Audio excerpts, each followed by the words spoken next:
भैया दिन पर दिन ड्राइवर भाई के समस्या बढ़ल जाता। अब ठान ले बानी कि जब तक सरकार ना मानी तब तक स्ट्राइक नहीं।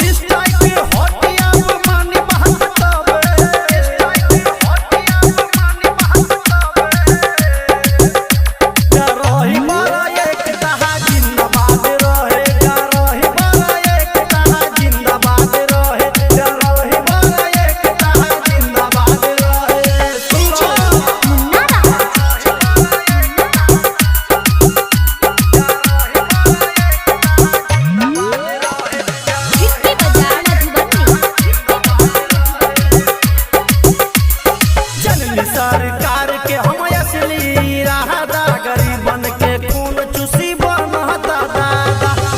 सरकार के हम असली रहता गरीबन के खून चूसी बनता दादा। ड्राइवर से पंगल के फंस गइल सबे,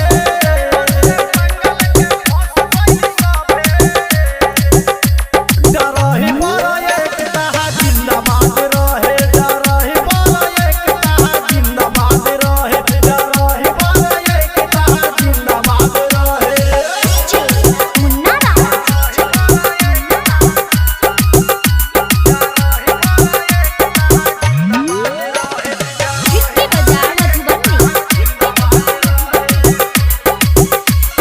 मानी बात